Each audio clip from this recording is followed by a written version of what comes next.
신앙생활을 하다 보면요, 믿음이 남다른 분들을 종종 만나죠. 일주일 금식하는 것도 쉽지 않은데 40일 금식을 여러 차례 하시는 분들도 있고요. 또 신유의 은사를 가지신 분들도 있습니다. 병을 고쳐주는 그런 은사죠. 또 기도의 은사를 가지신 분들도 많은 것을 봅니다. 제가 첫 목회지에 있었을 때 이웃마을에 기도하는 분이 계셨어요. 그래서 그 주변에 많은 교회 성도들이 무슨 일이 생기면 그분에게 기도를 받으러 가는 그런 일들이 있더라고요. 짬가도 아닌데 그분한테 가서 기도를 받는 그런 경우도 있습니다. 투시의 은사를 가지신 분들도 계시더라고요. 제가 20대 후반부터 30대 중반까지 청주에 있는 기도원에서 찬양 사역을 한 적이 있었습니다. 근데 이 기도원 원장님이 여자분이신데요, 투시 은사가 있었습니다. 그래서 가끔 이렇게 찬양 사역을 하다 좀 지치고 있으면 이렇게 원장님이 부르세요. 같이 이제 저만 있었던 게 아니라 다른 목사님, 사모님들도 계시고 또 이제 그 기도원에 올라오신 여러 성도님들도 계셨는데 원장님이 이렇게 부르세요. 이유도 모르고 갔다가 그냥 고개를 푹 숙이고 나오는 분들이 대부분이었어요. 왜냐하면 그분이 이렇게 상담을 하다가 상대방의 이야기를 마음을 다 이야기를 합니다. 그러면 그냥 그 자리에서 완전히 사색이 되어서 나오시는 그런 분들도 있었어요. 그래서 찬양인도 하다가 가끔 부를 때가 있거든요. 그러면 도망갈 때가 많았습니다. 그분한테 속마음 느끼면 안 될까봐 그런 경우도 있었고요. 이런 그런 믿음이 남다르신 분, 은사들을 많이 받아서 믿음 생활을 하는 분들이 여럿이 있죠. 그 은사를 통해서 하나님 나라가 확장되어져 가는 그런 모습을 보면서도요, 저도 그런 은사를 구한 적이 있었어요. 그런데 제게 필요치 않아서 하나님께서 안 주셨는지 아니면 제가 다른 의도를 가지고 있다 생각하셔서 안 주셨는지 모르겠지만 그런 아주 특별한 은사를 주시지는 않더라고요. 은사를 받아서 남들과 다른 믿음의 소유자가 되고 싶은 것, 그건 저만의 그런 욕심은 아닐 겁니다. 모두가 아마 신앙생활을 하는 사람이라면 하나님께 그런 특별한 은사를 받고 싶은 사람들이 있을 겁니다. 그렇다면 왜 은사를 받고 싶을까? 남다른 믿음을 소유하고 싶을까? 이런 생각을 해보면요, 제 개인적인 생각인데 사람마다 각기 다르지만 그 속마음이라는 게 다른 사람보다 더 강하고자 함이 아닐까? 제가 앞서 이야기한 것처럼 하나님께서 제게 은사를 주시지 않은 이유가 아마 이런 이유 때문에 제게 은사를 주지 않았을까? 그런 생각을 해보게 됩니다. 은사를 갖는 것만으로도 비교의 대상이 되고요. 또 은사를 갖는 것으로 사람들에게 믿음의 사람이라고 인정받기 때문에 아닐까? 그래서 은사를 구하는 것이 아닐까 생각을 해봅니다. 물론 다 그런 마음으로 은사를 구하지는 않습니다. 그럼에도 불구하고 우리가 죄성을 가지기 때문에 그 은사를 통해서 자기를 드러내고 싶어하는 마음이 조금씩은 다 가지고 있다라고 하는 것입니다. 로마서 12장이나 고린도서 12장에는 여러 은사에 대한 이야기가 나오죠. 근데 이런 은사를 하나님이 주신 이유는 교회를 섬기기 위해서 주신 것이다 라고 말합니다. 근데 그 은사라는 것이 힘이 있다 보니까 은사를 교회를 섬기기 위해서 사용하기도 하지만 자신의 강함이나 혹은 자신의 의를 드러내는 경우에 또 사용되기도 한다는 것입니다. 분명히 믿음이 남다른 그런 사람들이 있습니다. 그런 은사를 가지고 믿음의 생활을 하는 분들이 계시죠. 근데 주신 은사의 목적을 반각하고 자신을 드러내는 데 사용하는 사람들, 그들로 인해서 교회가 시끄러워지기도 하는데요. 고린도 교회가 바로 그런 교회였습니다. 은사를 자신의 의로움을 드러내는 데 사용했던, 그러다 보니까 교회가 많이 어려움을 겪게 되었던 것입니다. 그래서 바울은요, 이 고린도 전서를 통해서 그리고 후서를 통해서 성도들이 은사를 받았을 때 그 은사를 어떻게 사용해야 될지 그리고 어떤 자세로 신앙생활해야 될지를 말하고 있습니다. 사실 여러분, 강하다는 것, 또 힘을 가지고 있다는 것은 다른 누구에게 자랑하고 싶은 유혹을 받기 마련입니다. 일례로 지난달 수입보다 이번 달 수입이 몇십 배로 올랐다든지, 아니면 자녀들에게 좋은 일이 생겼다든지, 아니면 자신에게 아주 특별한 일이 생겼다든지 하면요, 지인을 만났을 때 이 사실을 말하고 싶을 그런 입이 간지러울 때가 얼마나 많습니까? 얼마나 자랑하고 싶어요. 하물며 여러분, 하나님으로부터 받은 은사라면 어떻겠습니까? 은근히 자랑하고 싶은 마음이 있지 않겠어요? 근데 사실 이런 은사를 누구보다도 많이 받은 사람이 누구일까요? 사도 바울이었습니다. 사도행전 19장을 보면요, 바울이 에베소에 가는데 기도해 줬어요. 12사람에게. 그런데 이 12사람에게 기도하자마자 성령이 그들에게 12명이 다 성령을 받습니다. 그리고 그들이 방언도 하고 예언도 터져요. 또 이 사도 바울은요, 신유의 은사도 있었어요. 그가 입고 있었던 옷이라든지 가지고 있었던 수건을 사람들이 뺏어다가 아픈 사람들 위에 올려놓기만 하면 병이 낫기도 했고요. 그 옷을 귀신 들린 사람한테 입혀놓으면 귀신이 쫓아 도망가기도 했습니다. 사도행전 28장에 보면요, 이 바울이 탄 배가 풍랑을 만나서 파손되어지고 멜리데라는 섬에 정착을 해요. 그랬더니 그 멜리데 섬의 원주민들이 이 바울과 일행들을 아주 극진히 대접한다 하면서 불을 피웠어요. 나뭇가지에다가 불을 피웠는데 그 나뭇가지 속에 독사가 숨겨져 있었습니다. 뜨거워서 독사가 튀어나와서 바로 그 자리에서 바울을 물어버렸어요. 그 원주민들은 이 바울이 죽겠구나, 당연히 죽겠다라고 생각을 했는데 바울은 아무런 이상이 없었어요. 예수님이요, 승천하기 전에 이런 말씀을 하신 것 기억나십니까? 마가복음 16장 18절에 뱀을 집어 올리며 무슨 독을 마실지라도 해를 받지 아니하며 병든 사람에게 손을 얹은즉 낫는다. 요 예수님의 이 말씀이 사도 바울에게 다 적용이 되어질 정도로 사도 바울은 그런 특별한 은사를 가지고 있었던 사람이었습니다. 거기에 더해서요, 바울은 오늘 본문을 보면 낙원이라고 되어 있는데 예전 성경에 보면 삼층천으로 표현이 된 천국에도 갔다 왔던 사람이었습니다. 혹시 여러분 중에 하나님 나라 천국을 갔다 오신 분 계신가요? 없으시죠? 예전에 기도원 사역 하다 보면 그런 분들이 좀 가끔 있으신 것 같아요. 이 바울도요, 천국을 삼층천이라고 하는 천국을 갔다 왔어요. 여러분 1층천이 있고 2층천이 있고 3층천이 있는 거 아십니까? 여러분들이 이렇게 쳐다보면 보이는 하늘이 있죠. 그것이 1층천이에요. 우리 눈으로 보이는 1층천, 이게 하늘이고 2층천이 있는데 그건 뭘까요? 그건 우리 눈에 안 보여요. 에베소서 6장에 보면 공중 권세 잡은 자들이 있는 곳이라 이렇게 표현했는데, 이 공중이라고 하는 곳이 어디냐면 1층천 위에 2층천, 즉 마귀들과 사단의 이 부하인 마귀들과 천사들이 영적인 전쟁을 벌이는 곳이 2층천입니다. 이걸 영적인 세계라고 이야기를 해요. 우리 영적으로 눈에 보이지 않는 세계입니다. 그 영적인 세계에 의해서 우리가 지배를 당하고 있는데, 어찌됐든 그게 2층천이에요. 그리고 3층천은 뭘까요? 그 위에 천국을 말하는 거예요. 하나님이 계신 천국. 아시겠죠? 우리에게 눈을 볼 때는 1층천, 그리고 보이지 않는 영적인 세계는 2층천, 그리고 하나님이 계신 곳은 3층천인데 그 3층천을 누가 갔다 왔다고요? 바울이 갔다 왔다는 겁니다. 여기 오늘 본문을 보면 내가 아는 한 사람이 3층천을 갔다 왔다 이야기하는데, 그 자신을 말하는 거예요. 14년 전에 자기가 하나님 나라를 갔다 왔다. 그러니까 영적인 세계도 경험했고요, 많은 은사도 가지고 있었던 사람이 바울이었다라고 하는 것입니다.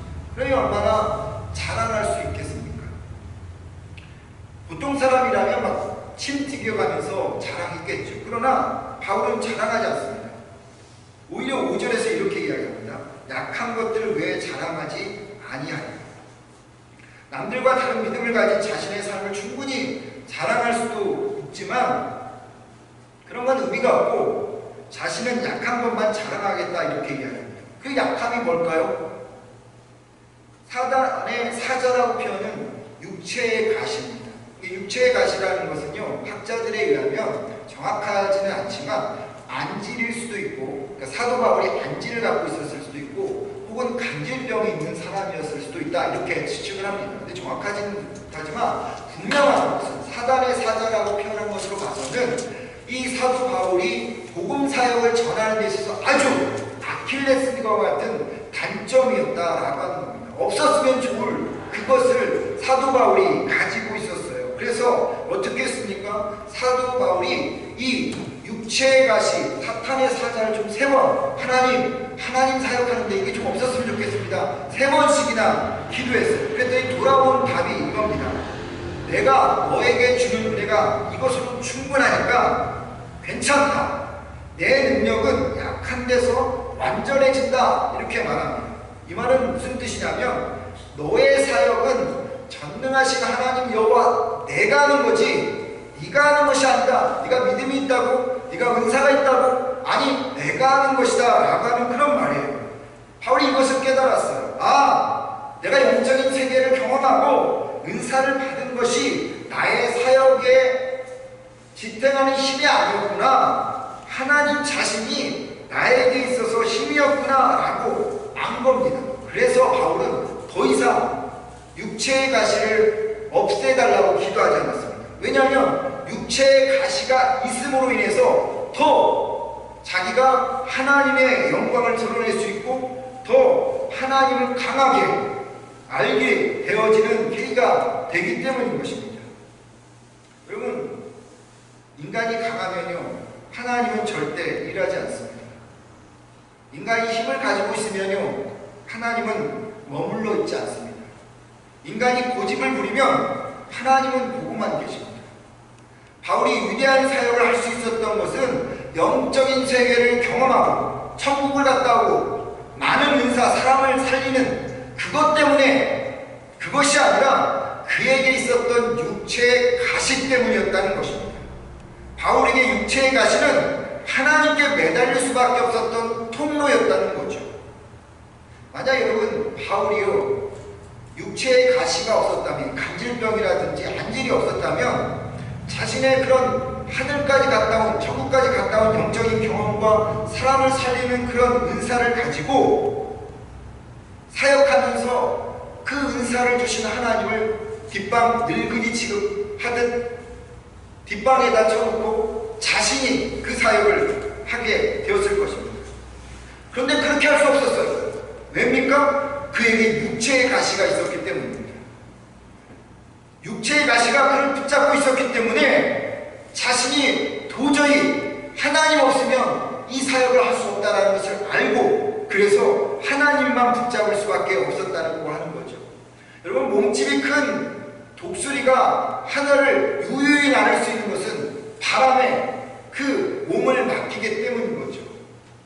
물속에서 살아날 수 있는 것은 힘을 다 빼고 그냥 편하게 있을 때입니다. 마찬가지죠. 내가 가지고 있는 강함과 힘, 생각과 경험, 그리고 사역과 은사, 사람에 대한 주장, 이 모든 것을 내려놓을 때 하나님은 일하기 시작한다는 겁니다. 그때 내 안에 머물고 계시는 그 하나님의 강함과 그 권능이 나타나는 것이죠. 바울이 이것을 절대적으로 깨달았어요. 그래서 여러분 9절과 10절에서 이렇게 이야기합니다. 나는 나의 약한 것을 더욱 기쁜 마음으로 자랑하며 자기 약한 것을 자랑한대요. 그리스도의 능력이 나에게 머물러 있도록 하겠습니다. 이 약함 때문에 하나님이 내 안에 머물러 있다는 것입니다. 그래서 나는 그리스도를 위해서 약해지고 예수님을 위해서 스스로 약해지고 당하고 모욕을 당하고 가난하며 핍박과 괴로움 받는 것을 기뻐하고 있습니다. 이것은 내가 약할 그때에 강해지기 때문이다 라고 말합니다. 영적 경험도 있고 많은 사람도 살려내는 의사도 있지만 그런 것 자랑하지 않고 가난과 핍박과 괴로운 이 받는 것을 자랑하겠다. 왜요? 내가 할 수 없을 때, 내 능력 바뀔 때 하나님께만 매달릴 수밖에 없기 때문입니다. 그러면 내 안에 머물고 있는 그 하나님의 능력과 권능이 나타나면서 일하기 시작하기 때문이다 라고 말하는 것이죠. 이게 뭐냐면 역설적이게도 약함의 가치와 축복입니다. 오늘 제가 설교 제목을 약함의 가치와 축복이라고 정했는데, 여러분, 약함이 축복입니까? 세상 사람들에게는 아니죠. 모든 사람은 다 강해지려고 합니다. 그런데 성경은 약함이 역설적이게도 축복이라 이야기하고 그것이 가치 있다라고 이야기합니다. 오늘 부른 찬양, 약할 때고 강함이라, 그거예요. 내가 약해져야만 하나님이 강해지시는 것입니다. 내가 약할 때 그리스도의 능력이, 강함이, 역사가 내 안에 머물러 있게 되어지는 거죠. 그것 때문에 우리의 삶이 축복으로 나갈 수 있는 것입니다. 그렇지 않고 내가 강해지면, 내 몸에 힘이 들어가기 시작하면 그리스도의 능력이, 강함이, 역사가 머물 자리가 없는 겁니다. 그러면 내 능력대로 해야 됩니다.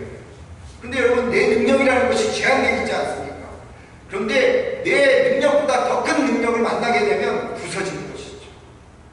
그리고 고통당하는 것입니다. 약함의 축복이라는 것, 약함의 가치라는 것은 너무나도 놀라운 거예요. 1886년 6월에 로시 오페라단이라고 하는 이 오페라단이 브라질에서 오페라 아이다를 이제 공연하는 상황이었습니다. 그런데 이 오페라단의 오케스트라 주의자와 또 연주자들 사이가 서로 좋지 않았어요. 공연을 하다 보니까 서로 트러블이 생기고 맞지 않다 보니까 이제 그런 것들이 어떻게 보여지겠어요? 관객들이 다 알죠. 그래서 혹평하고 야유를 보냈습니다. 화가 난 주의자가 나 도저히 못해 먹겠다 하면서 공연 중에 아프다는 핑계로 그냥 나가버렸어요. 완전히 그냥 멘붕 상태가 오케스트라가 되어버린 것입니다.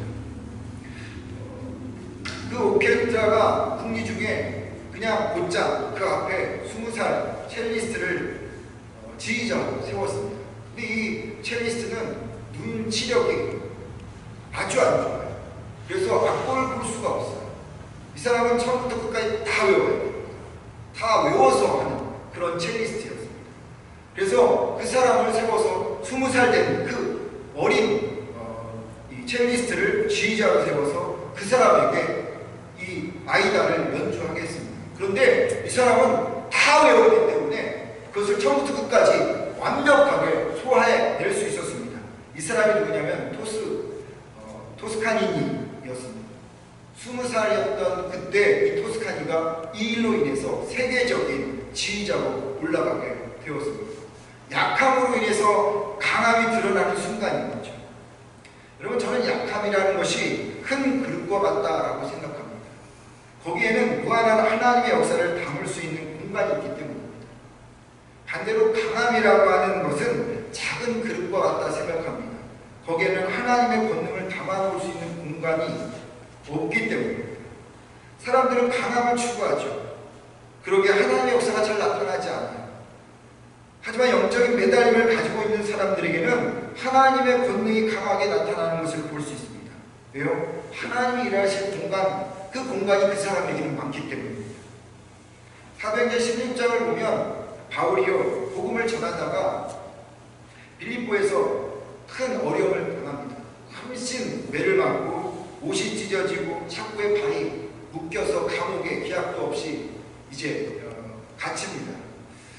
그런데 그때 그 한밤중이었던 그 가장 연약할 때, 몸이 완전히 다 부서지고 그리고 더 이상 어떤 것도 할 수 없는 자유가 제약받는 그 순간 바울이 어떻게 했습니까? 신라와 함께 찬양하기 시작했어요. 하나님을 찬양했어요. 그런데 어떤 일이 벌어졌습니까? 옥문이 열려지는, 지진이 일어나면서 옥문이 열어지는 하나님의 기적이 발생했습니다. 약할 때 강함이 드러난 것이죠. 반대의 경우도 바울이 경험했습니다. 사도행전 17장에 보면 바울이 아테네라고 하는 아덴에 가서 복음을 복음을 전합니다. 아덴에서는요, 별다른 핍박 없이 하나님 말씀을 전했어요. 어떤 방해도 없었어요. 그리고 여러분 잘 아는 것처럼 바울은 상당히 똑똑한 사람이었습니다. 세계적인 석학일 정도로 지혜가 뛰어난 사람이었습니다. 그래서 사람들과 자유롭게 토론했습니다. 그리고 자기가 가지고 있는 그 지식으로 그곳 아테네에 모여있는 철학자들의 코를 완전히 납작하게 만들어버렸어요.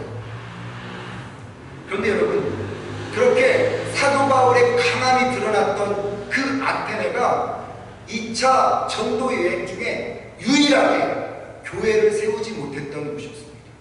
하나님의 교회가 세우지 못했다. 사람들이 전도를 받아서 온 그런 숫자가 가장 적었던 곳이 아테네였습니다. 자신의 지식으로, 지혜로 사람들을 다 이기면 저 사람들이 꺾여서 하나님을 믿겠거니 했는데 사람이 적게 올 뿐만 아니라 교회도 세워지지 않았다는 것입니다. 약할 때 강함, 제한된 힘을 가진 자가 아무리 강해도 그 강함이란 더 강함을 만날 때 무너지게 되어 있어요. 그러나 무제한의 힘을 가진 분에게 나를 맡기면 아무리 강함이 와도 그 강함을 이길 수 있는 힘이 있는 것입니다. 이게 성경이 가리키는 약함의 가르침이고 논리고 그리고 축복이라는 것입니다. 여러분, 다윗이 시편을 기록했을 때가 언제인 줄 아십니까? 궁중에 있었을 때 시편을 기록했습니까? 아니요. 광야에서 돌베개 잠을 자고 있었을 때, 사울의 추적을 피해 도망다녔을 때 그 고난과 어려움 속에 시편을 기록하였다라고 하는 것입니다. 그런데 이 다윗이 궁중으로 들어가서 편하기 시작하면서 다윗이 어떻게 됐습니까? 그의 인생이 꺾이기 시작했어요. 시편은 궁중에서 나오지 않았고 광야에서 나왔다고 하는 겁니다. 민수기 20장에 보면 이스라엘 백성들이 광야에서 마실 물이 없어서 모세에게 막 호소합니다. 갈증으로 죽게 되었다는 거예요. 하나님은 모세에게 벗어날 위기를 이제 알려줍니다. 지팡이를 들고 바위를 치라라고 이렇게 얘기했습니다. 성경을 읽어보시면 지팡이를 들고 바위를 치라 이렇게 하냐고, 지팡이를 들고 반석을 향해서 물을 내라 이렇게 말했습니다. 치라라는 말이 없었어요. 지팡이를 들고 바위를 향해서 물아 나오너라 이렇게 소리치라고 하나님께서 명령했는데요. 그게 전부였는데 이 모세가 어떻게 했습니까? 이스라엘에 대한 분노가 있었어요. 그래서 그 분노를 참지 못하고 하나님께서 그냥 바위를 향해서 지팡이를 들고 물아 나오너라 이렇게만 이야기하고 했는데 이 모세가 이 지팡이를 하고 이 바위를 2번을 쳐버렸습니다. 그러면서 하는 말이 이렇게: 이 반역자들아, 이 바위에서 물을 터져나오게 해주랴 라고 이야기합니다. 그랬더니 바위가 쪼개지면서 거기서 물이 콸콸콸 쏟아집니다. 여러분, 이 사건을 통해서 하나님이 모세를 보는 시선과 사람들이, 군중들이, 백성들이 모세를 보는 시선이 달라요. 하나님이 모세를 봤었을 때 성공자로 보았을까요? 실패자로 보았을까요? 실패자로 보았습니다. 군중들은 어떻게 보았을까요? 성공한 사람으로 보았습니다. 왜 하나님께서 모세를 실패한 사람으로 보았을까요? 자신의 능력, 하나님의 능력을 자랑하는 게 아니라 자신의 의로움을 드러냈기 때문입니다. 분명히 하나님은 지팡이를 들고 바위를 치지 말고 물아 나오너라 라고 이야기만 했어요. 그런데 모세는 자기의 그러한 분노와 함께 지팡이로 그것을 2번을 친 거죠. 자신의 의로움이 그 안에 있었던 것입니다. 여러분, 이 사건 전까지는 모세는 단 한 번도 하나님 앞에서 자신의 의로움을 드러내지 않았습니다. 자신은 장갑이고 하나님은 손이라는 생각을 하고 있었기 때문이죠. 손이 없으면 여러분 장갑은 아무 소용이 없잖아요. 장갑인 자신이 손이신 하나님의 능력 없이는 어느 것 하나도 할 수 없다는 것을 모세는 인정했기 때문에 언제나 하나님 말씀에 순종했고, 그리고 알량한 짓거리만한 그 자기의 의를 늘 감추었습니다. 늘 버렸습니다. 그런데 바위를 치는 순간 진리였고 생명이었던 그 하나님의 말씀을 버린 것입니다. 자신의 의로움을 드러낸 거예요. 사람이 착각해서 내가 손 없어도 다 할 수 있다 라고 생각한 것입니다. 물고기가 물을 벗어난 것이고 기차가 철길을 벗어난 것과 같은 것이에요. 여러분, 이로 인해서 우리가 잘 아는 것처럼 그렇게 고생하면서 이스라엘 백성들을 가나안 땅까지 데려간 모세는 들어가지도 못하고 그냥 느고산에서 생을 마치게 됩니다. 하나님이 보시는 그때의 그 관점은 자기의 위를 드러내는 이 모세에 있어서 실패자로 여겨졌다고 하는 거죠. 그런데 이스라엘 백성들은 어떻다고요? 성공한 사람으로 보고 있다는 겁니다. 왜요? 문제를 또 해결해 주었기 때문입니다. 다시 멋지게 해결해낸 지도자였고 모세는 그런 면에서 영웅이었다는 거죠. 하나님의 관점은 얼마나 하나님 말씀에 사명을 걸고 그 진리를 붙드냐에 있는데 사람들의 관점은 그 사람이 얼마나 위대한가, 얼마나 성공하는가에 있기 때문에 모세는 하나님에게는 실패했지만 이스라엘 백성들에게는 성공한 사람으로 비춰졌다라고 하는 겁니다. 그리고 세상은요, 힘과 강함을 성공이라고 생각합니다. 반대로 약함은 실패고 나고요, 그리고 쓸모없는 것이라고 생각합니다. 그래서 사람은 더 힘을 가지려고 합니다. 더 많이 벌려고 합니다. 실패자가 되지 않기 위해서, 나고자가 되지 않기 위해서, 쓸모없는 사람이 되지 않기 위해서 더 강해지려고 해요. 그래서 사람들은 겉으로 모세가 진리를 버린 것에 대해서는 안타깝게 생각하지만 속의 마음은 이스라엘에게 영웅 대접받는 그런 모세처럼 본인도 그런 마음을 갖고 싶어 한다라고 하는 것입니다. 그런 의미에서 여러분, 성도에게 필요한 건 뭔지 아십니까? 강함이 아니라 약함이에요. 약함이 주는 가치와 축복을 붙잡아야 한다는 겁니다. 왜 약함에 가치가 있을까요? 약할 때 하나님을 더 간절히 의지하기 때문입니다. 고린도후서 1장 9절 말씀을 보면 바울이요, 하나님이 자신에게 살수만까지 끊어진 환난을 허락하신 이유에 대해서 이렇게 말합니다. 우리는 우리 자신이 사형 선고를 받은 줄 알았으니 이는 우리로 자기를 의지하지 말고 오직 죽은 자를 다시 살리시는 하나님만 의지하게 하십니다. 약함과 제한됨은 하나님을 의지하게 하는 이유라는 것입니다. 그러게 여러분, 약함 가운데 놓여있는 분들이 계세요? 절망하고 그것 때문에 좌절하는 분이 계십니까? 절망하지 말고 좌절하지도 마십시오.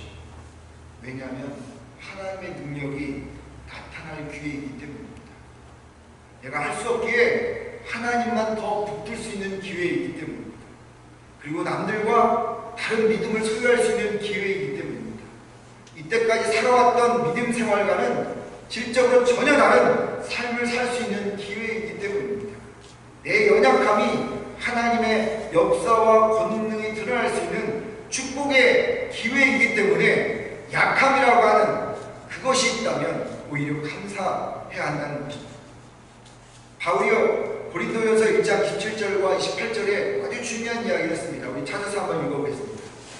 고린도전서 1장 17절과 28절입니다.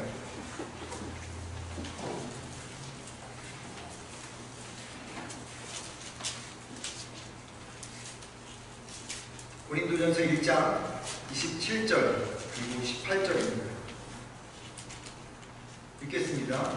시작. 그러나 하나님께서 세상에 미련한 것들을 택하사 지혜 있는 자들을 부끄럽게 하려 하시고 세상에 약한 것들을 택하사 강한 것들을 부끄럽게 하려 하시며 하나님께서 세상에 천한 것들과 멸시받는 것들과 없는 것들을 택하사 있는 것들을 폐하려 하시나니.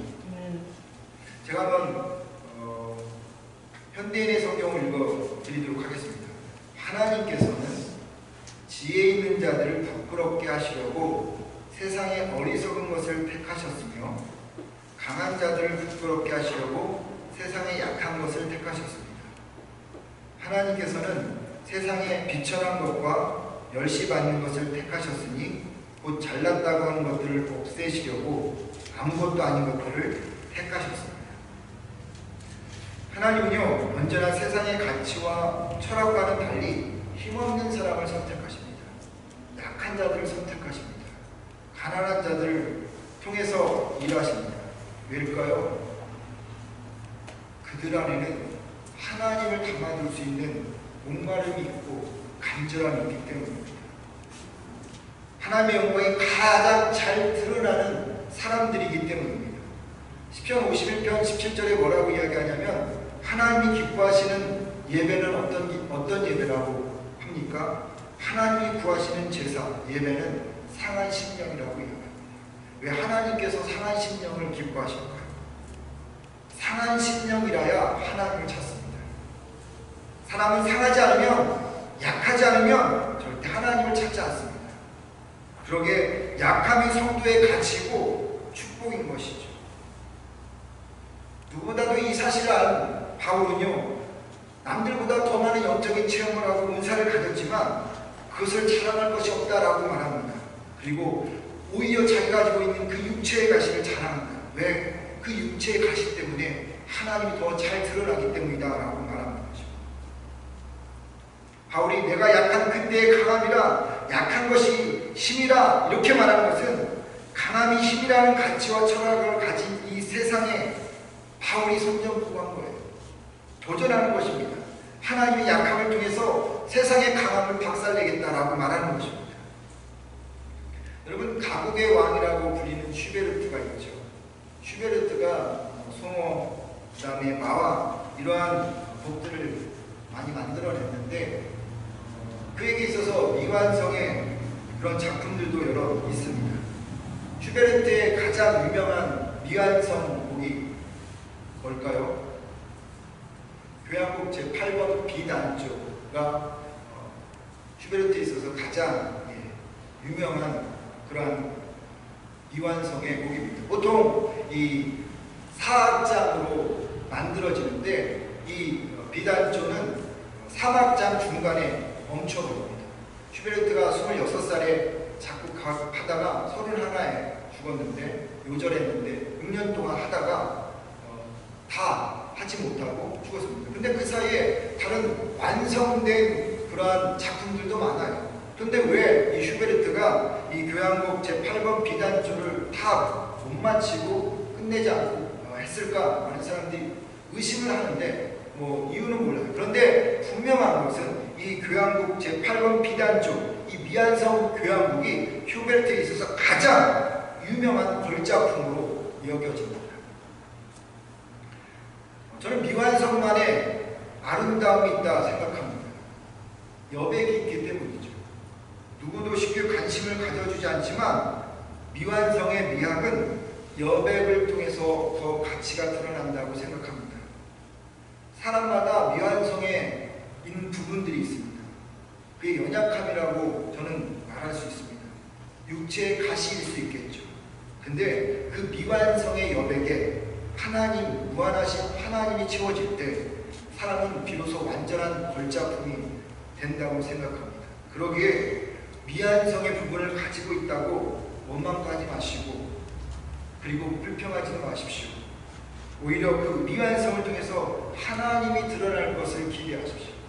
그리고 감사하시고 그것을 통해서 하나님을 더 가까이 만나시기 바랍니다. 이사야 55장 8절에 이런 말씀이 있습니다. 내 생각은 너희 생각과 다르며 내 길은 너희 길과 다르다. 이 말이 무슨 말입니까? 하나님의 방법과 세상의 방법은 다르다는 것입니다. 하나님의 가치와 세상의 가치는 다르다는 것입니다. 그렇습니다. 세상은 강함을 힘이라고 자랑하지만 하나님의 백성들은 약함이 힘이라고 자랑하는 자들입니다.